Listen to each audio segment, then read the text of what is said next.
Brussels, March 1944.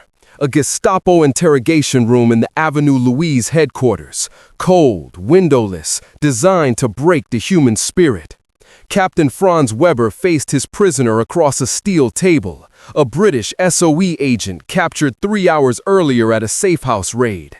False papers identified him as Jean Moreau, Belgian factory worker. But Weber had seen enough agents to recognize the signs. Too calm, too composed, the practiced neutrality that training instilled. "You will tell us everything," Weber said in French, lighting a cigarette. "The names, the networks, the radio codes. We have methods."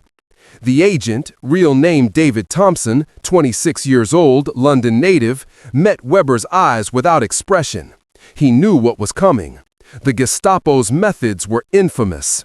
Torture that could last days, breaking body and mind systematically until victims told everything they knew and invented things they didn't just to make it stop. Thompson's training had covered this scenario. Resist as long as possible. Every hour you stayed silent was another hour for your network to scatter, burn documents, move safe houses. But human endurance had limits. Eventually, everyone broke. The question wasn't whether you'd talk, but when and what damage you'd cause. Unless you took the third option. Weber stubbed out his cigarette. "Very well. Guards will take you to the preparation room. We'll speak again in a few hours." 2 guards grabbed Thompson's arms, hauling him upright. He didn't resist. Resistance would only trigger immediate beating. As they dragged him toward the door, Thompson's right hand moved to his jacket, fingers brushing across the buttons as if steadying himself. His thumb found the second button from the top, pressed it slightly off-center.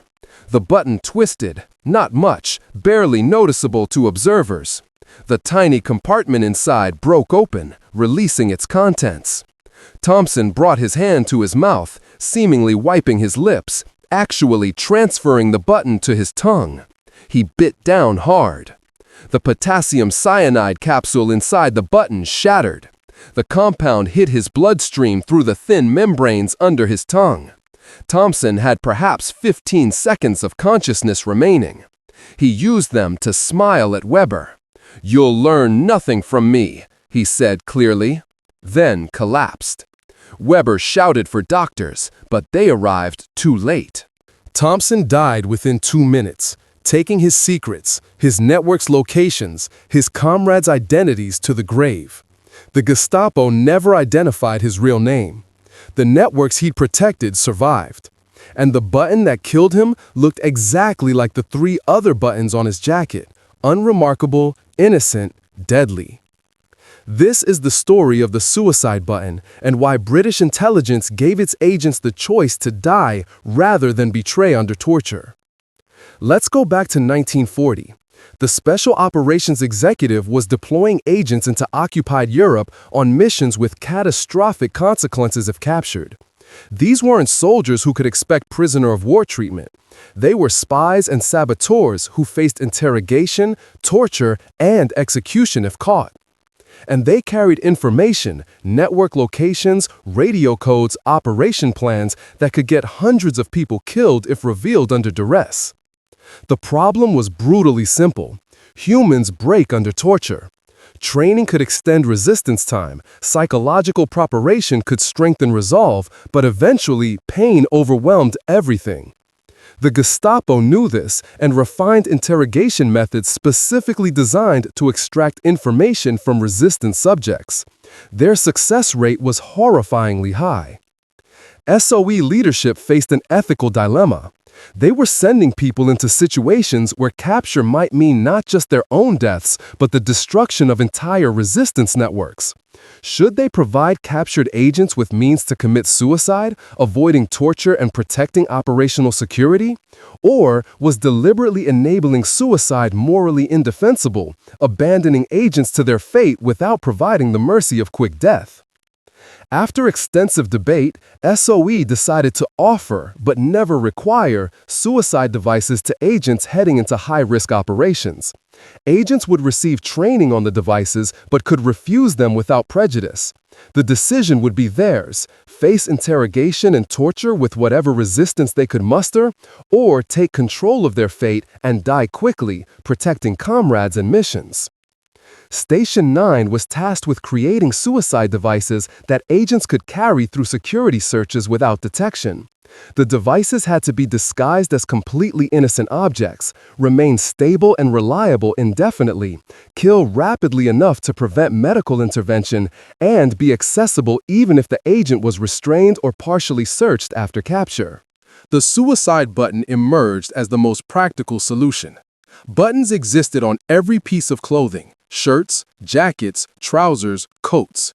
They were so ordinary that even paranoid German security rarely examined them closely. A button could be hollow, containing a small glass capsule filled with poison. Breaking the capsule and ingesting the poison could be accomplished in seconds, even with hands partially restrained. Station 9 developed several button variants using different poisons, different activation mechanisms, and different concealment levels. All shared one characteristic: they gave agents final control, the ability to choose death over betrayal when capture left no other options. Creating effective suicide buttons required solving technical challenges while navigating profound ethical questions. The buttons had to kill reliably and rapidly while remaining completely concealed. And they had to be designed so that accidental activation was nearly impossible, while intentional use was straightforward even under extreme stress. The button shell was crafted from standard materials, typically bakelite or vulcanized rubber, the same materials used in commercial buttons of the era. Station 9 acquired genuine buttons from clothing manufacturers, carefully hollowed them out, then modified them to conceal poison capsules. The external appearance remained absolutely authentic: same color, same texture, same threading holes, same wear patterns on aged buttons. The hollow interior measured approximately 8 to 10 millimeters in diameter and 3 to 4 millimeters deep. Tiny volume but sufficient for the poison payload. Inside this cavity sat a glass ampule, even smaller, containing the lethal compound. The glass was deliberately thin, designed to shatter with firm pressure from teeth, releasing the poison for ingestion. Poison selection was critical. Station 9 evaluated several compounds based on lethality, time to death, availability, and stability. The primary choice was potassium cyanide, a white crystalline solid that interfered with cellular respiration at the molecular level.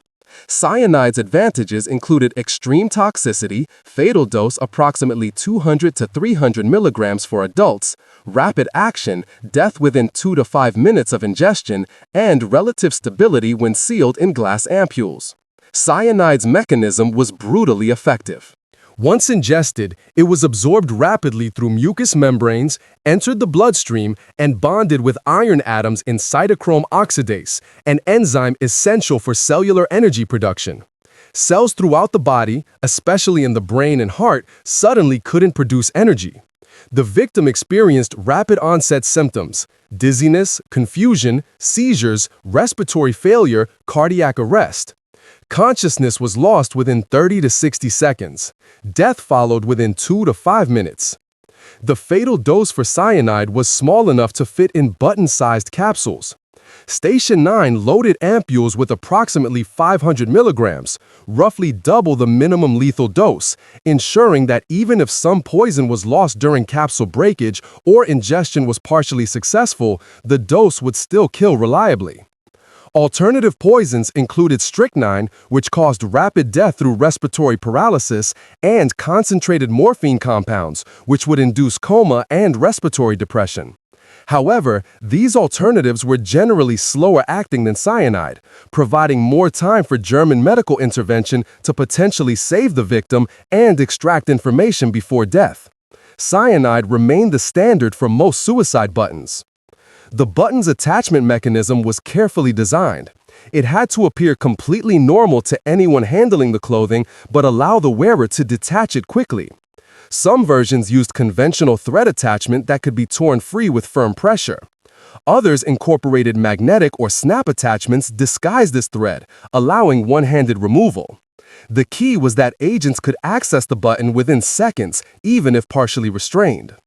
Station 9 developed multiple activation methods depending on operational requirements and agent preferences. The standard method was direct ingestion. Remove the button, place it in the mouth, bite down to shatter the glass ampule, swallow the contents. Alternative methods included crushing the button with fingers or against hard surfaces to break the ampule, then quickly licking the released poison. Messier and less reliable, but possible if the agent's hands were restrained. Some buttons incorporated safety mechanisms to prevent accidental activation. These might be rotation locks. The button had to be twisted to a specific position before the internal ampule became vulnerable to crushing, or physical barriers that required deliberate breaking before the poison could be accessed. These safeguards protected against accidental crushing during normal wear or rough handling during capture. Color coding helped agents identify suicide buttons among regular buttons on their clothing. Station 9 used subtle marking systems, specific thread colors, slight variations in button material or finish, tiny notches, or raised areas detectable by touch. Agents memorized these identifiers during training, ensuring they could find their suicide button instantly, even in darkness or while partially restrained. Testing procedures were necessarily grim. Station 9 couldn't ethically test suicide buttons on humans, so they used animal testing to verify poison efficacy, time to death, and symptom progression. Engineers also conducted durability testing, subjecting buttons to temperature extremes, moisture exposure, physical stress, ensuring they'd remain functional after months of wear while surviving washing, rough handling, and environmental exposure. Quality control was absolute. Every suicide button was individually inspected, the poison dose verified, the ampule tested for leaks or weaknesses, and the button's external appearance checked against genuine commercial buttons. A single flawed device could fail when an agent needed it most, potentially leading to torture and network compromise. Station 9 accepted zero tolerance for defects. Training agents to use suicide buttons required more than technical instruction. It demanded psychological preparation for the possibility of choosing death. SOE training facilities approached this sensitive subject with careful balance between practical necessity and ethical responsibility. Initial training focused on the technical aspects, identifying suicide buttons among regular buttons, removing them quickly, proper ingestion technique. Instructors used dummy buttons with candy or chalk instead of poison, allowing agents to practice the physical actions repeatedly until they became automatic. The goal was ensuring that under extreme stress, possibly while restrained or injured, agents could still successfully employ the device. But technical proficiency was only part of preparation. The psychological dimension was far more challenging. Instructors had to discuss openly the circumstances under which agents might choose suicide: capture by Gestapo, imminent torture, certainty that they'd eventually break and compromise networks. These discussions were deliberately blunt. Agents needed to understand the reality they might face, not sanitized versions that protected their feelings at the expense of their preparation. Some training facilities used role-playing exercises where students experienced simulated interrogations. Nothing approaching real torture, but stressful enough to approximate the psychological pressure.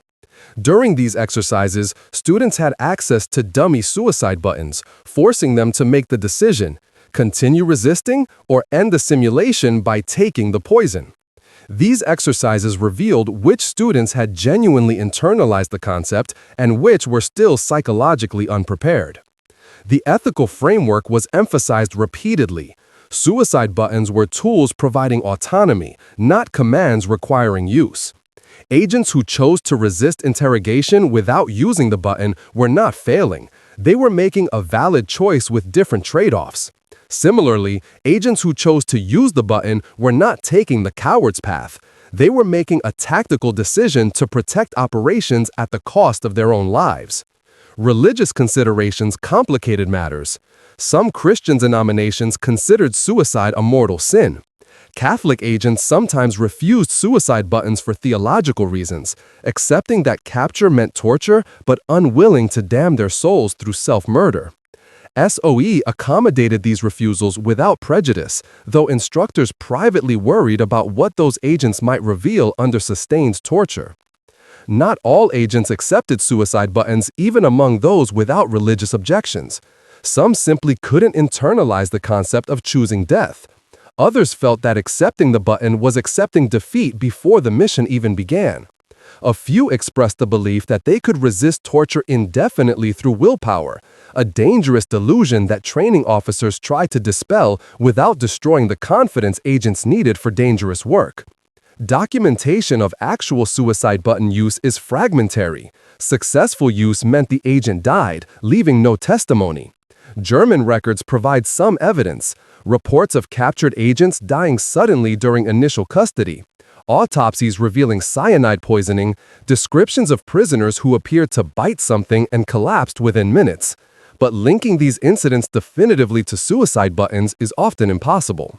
One documented case involved an SOE agent named Violet Sabo, captured in France in 1944. German records indicate she had something in her mouth when captured and was prevented from swallowing by guards who suspected she might have poison. Whether this was a suicide button or another concealment method remains unclear. Sabo survived to face interrogation and was eventually executed at Ravensbrück concentration camp, dying for her country after months of imprisonment rather than minutes of poison. Other cases are confirmed through post-war testimony of witnesses. Resistance members reported British agents dying rapidly after capture, recognizing the deaths as deliberate rather than medical emergencies. German officers occasionally mentioned in captured documents that British spies possessed self-murder devices, suggesting awareness of the practice even if they couldn't always prevent it. The decision to use a suicide button was ultimately personal and made in circumstances of extreme stress. No training could fully prepare someone for that moment. Some agents, when captured, found they couldn't make themselves use the button. Survival instinct overrode planning, or hope remained that they'd escape or be rescued. Others used the button immediately upon capture, accepting that the mission had failed and their remaining value was dying before revealing secrets. German counterintelligence became aware of British suicide devices relatively early in the war. Captured agents occasionally failed to successfully use their buttons, allowing German doctors to recover intact devices. Analysis revealed the contents and purpose, leading to modified custody procedures designed to prevent suicide. German security protocols for handling captured spies included immediate mouth searches. Guards were instructed to force prisoners' mouths open and sweep fingers through to remove any concealed objects. This was partially effective. Agents unable to ingest their suicide buttons quickly enough sometimes had them forcibly removed. But the procedure couldn't be 100% effective. Determined agents could bite down during the struggle, breaking ampules before guards could extract them. Some German facilities used immediate sedation for captured agents, injecting tranquilizers or even anesthetics as soon as prisoners arrived, rendering them unconscious and unable to access suicide devices. This protected valuable intelligence assets but required medical personnel and drugs that weren't always immediately available at capture sites. The window between capture and sedation provided opportunities for quick-acting agents to use their buttons. The Gestapo also implemented suicide watch protocols borrowed from prison management. Captured agents were placed in cells with constant observation. Their clothing was removed and replaced with suicide-resistant garments, and they were subjected to frequent searches. These measures prevented suicide in custody but couldn't prevent agents from acting during the initial capture or transport phase. Ethical debates about suicide buttons began during the war and continued long after.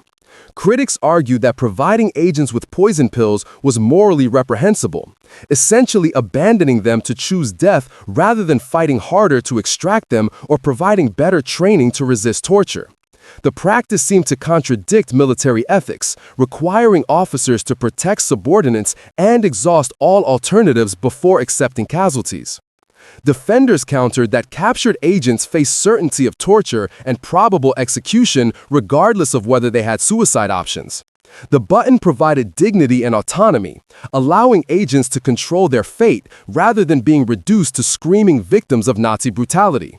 Furthermore, protecting operations and networks saved lives beyond the individual agents. One person choosing quick death might save dozens or hundreds who die if network information was tortured out of the captive. The question of informed consent was particularly thorny. Could anyone truly consent to accepting a suicide device? Could training exercises, however realistic, actually prepare someone for the real decision? Some critics argued that agents couldn't meaningfully consent because they couldn't fully understand the psychological reality until experiencing it, by which point it was too late to refuse the mission. Post-war psychological studies of SOE veterans revealed complicated attitudes. Some agents who'd carried suicide buttons but never needed them felt the devices had provided psychological security. Knowing they had an escape option reduced anxiety and allowed better operational focus. Others felt the buttons had been psychologically burdensome. Constant awareness of carrying the means of their own death created stress that degraded performance. Family members of agents who'd used suicide buttons had mixed responses when learning the truth years later. Some felt relief that their loved ones had died quickly rather than enduring prolonged torture. Others felt anger at the SOE for providing the means and putting agents in situations where suicide seemed like the best option. A few experienced complicated grief, unable to fully process that their family members had chosen death rather than fighting to survive and return home. Legal questions emerged post-war about whether providing suicide devices violated military codes or international law. Geneva Conventions didn't directly address the issue. The treaties focused on treatment of prisoners, not on what combatants might do to themselves to avoid capture. Some legal scholars argued that suicide facilitation violated the spirit of laws protecting human life, while others contended that wartime exigencies created exceptional circumstances where normal prohibitions didn't apply. Religious institutions weighed in with predictable divisions.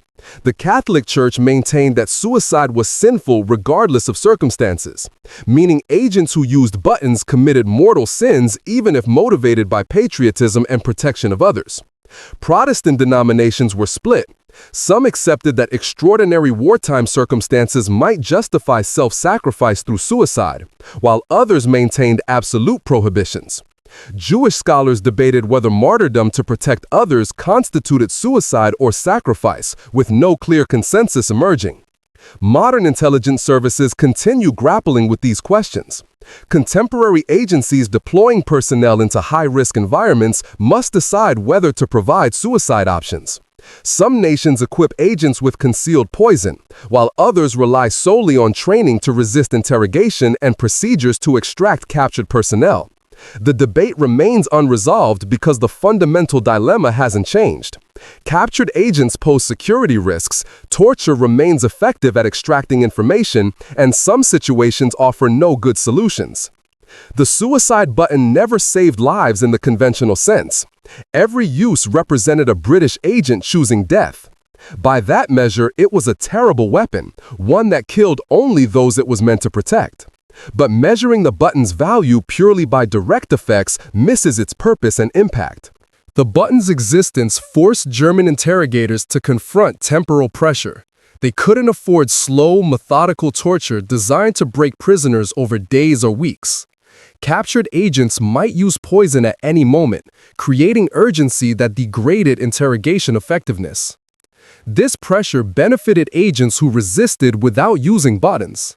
Their resistance bought more time because Germans tried to extract information quickly before suicide became viable.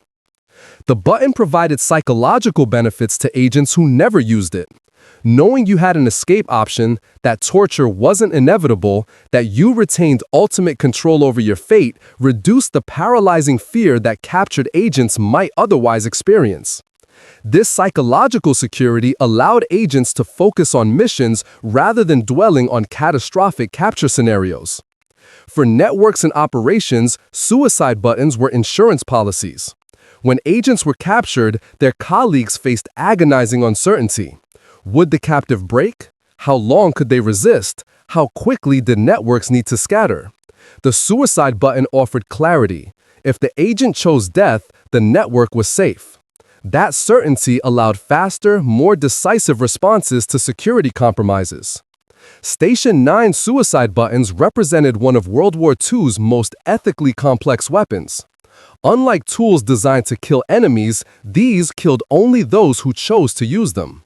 The weapons forced British intelligence to confront brutal realities: that torture worked, that everyone had breaking points, that protecting operations sometimes required accepting individual casualties. The Germans who encountered agents using suicide buttons recognized them as evidence of British determination. An agent who chose death over betrayal demonstrated commitment that propaganda couldn't fabricate. These deaths, tragic, unnecessary if war itself was unnecessary, served as reminders that Britain was fighting an existential struggle where some were willing to make ultimate sacrifices. Modern observers, removed from World War II's desperate circumstances, sometimes judge suicide buttons harshly. How could organizations provide poison to their own people? How could leaders send agents on missions where suicide was considered a reasonable option? These questions reflect values shaped by different times, circumstances where total war wasn't reality, and where torture was discussed abstractly rather than experienced concretely. So why did this simple British button conceal poison for captured spies?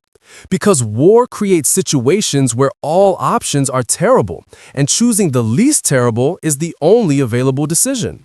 Because captured agents faced torture designed to break them, and some chose death over betrayal of comrades who depended on their silence.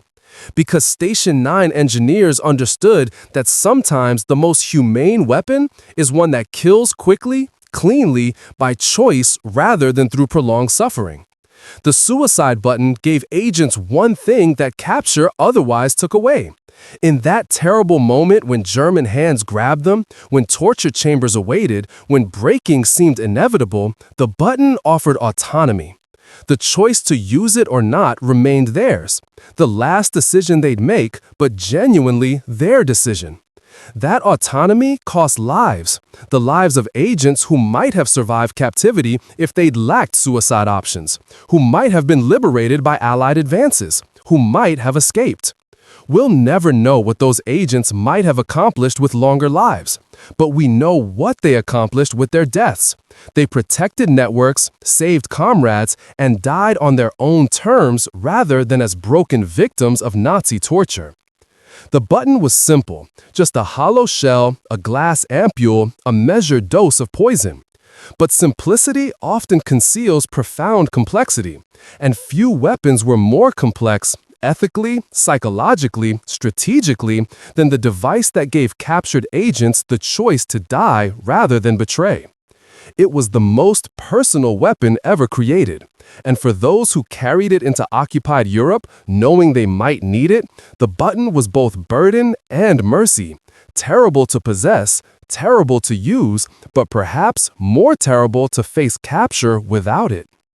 From suicide buttons to silent crossbows to explosive chocolate, World War II weapons reveals the hidden arsenal of innovation and desperation that shaped history.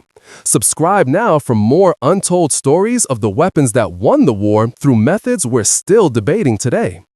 From suicide buttons to silent crossbows to explosive chocolate, World War II weapons reveals the hidden arsenal of innovation and desperation that shaped history. Subscribe now for more untold stories of the weapons that won the war through methods we're still debating today.